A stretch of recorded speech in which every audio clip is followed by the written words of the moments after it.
खरं म्हणजे विरोधी पक्ष नेता म्हणून त्यांची जी कारकीर्द होती ती आत्ताच नितीनजींनी सांगितली। मुख्यमंत्री म्हणून मला बाहेरून पाहायला मिळालं, मंत्री म्हणून बाहेरून पाहायला मिळालं, कारण त्यावेळेस मी महापौर होतो।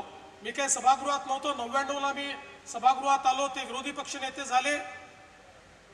पण मी असं म्हणेन की माननीय राणे साहेब, माननीय मुंडे साहेब यांच्यासोबत सभागृहात काम करायला मिळणं यापेक्षा मोठी पर्वणीच दुसरी नव्हती। कदाचित माझ्या संपूर्ण संसदीय जे काही यश मला मिळालं त्या यशाचं श्रेय जर कोणाला द्यायचं असेल तर राणे साहेबांसारख्या माझ्या नेत्यांना द्यावं लागेल की ज्यांनी त्यावेळी मार्गदर्शनही केलं आणि प्रोत्साहनही दिलं। विशेषतः त्यांची आणि माझी आवड एक होती आणि ती म्हणजे अर्थसंकल्प। अर्थसंकल्पावर राणे साहेब ज्यावेळी भाषण करायचे कुठला तरी अर्थतज्ञ हा त्या ठिकाणी बोलतोय असा भास व्हायचा आणि अक्षरशः आकड्यांची चिरफाड करत ज्यावेळी राणे साहेब आपलं पूर्ण भाषण करायचे संपूर्ण सभागृह स्तब्ध असायचं आणि अर्थमंत्री चिंतेत असायचे की आता राणे साहेबांना उत्तर काय द्यायचं।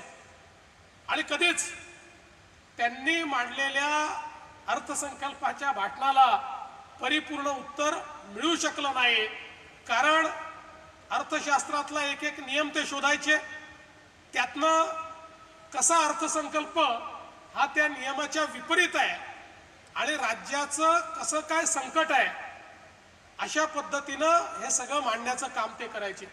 मला आजही आठवतं युतीचं सरकार गेलं, महाविकास आघाडीचं किंवा तेव्हाचं सरकार आलं आणि ते सरकार आल्यानंतर युतीच्या सरकारने कशा पद्धतीनं या ठिकाणी कर्ज वाढवलं असा एक व्हाईट पेपर त्यांनी मांडण्याचा प्रयत्न केला। पण त्यांना हे माहित नव्हतं की समोर राणे साहेब आहेत। त्यांनी व्हाईट पेपर मांडला, एक तर राणे साहेबांकडे एक वेगळं सीआयडी खातं होतं, त्यांचं स्वतःचं होतं ते, त्यामुळे सरकारचा कुठलाही कागद तयार झाला तो मंत्र्याकडे पोचायच्या आधी राणे साहेबांकडे पोचायचा। त्यामुळे हा जो व्हाईट पेपर आहे हा छापायच्या आधी राणे साहेबांकडे होता।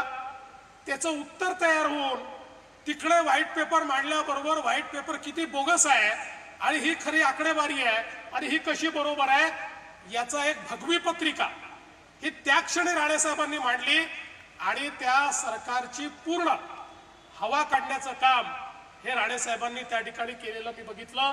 त्यामुळे खरं तर या सभागृहामध्ये बजेटवर कसं बोललं पाहिजे हे आम्ही त्यांच्याकडनं शिकलो आणि मला स्वतःला त्यात खूप इंटरेस्ट असल्यामुळे मी 2002 साली बजेट कसं वाचावं असं एक पुस्तक लिहिलं आणि या पुस्तकाचं विमोचन कोणाच्या हाताने करायचं, राणेसाहेबांपेक्षा मोठं कोण आहे, राणेसाहेबांपेक्षा यातली अथॉरिटी कोण।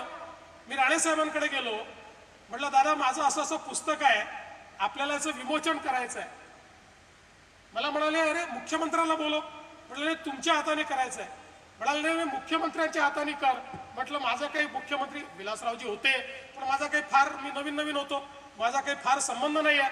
म्हणाले मी त्यांना सांगतो, ते याचं एवढं चांगलं पुस्तक तू लिहिलेलं आहे, मी तर राहीनच पण हे पुस्तकाचं विमोचन हे विलासरावजींच्या हस्ते झालं पाहिजे।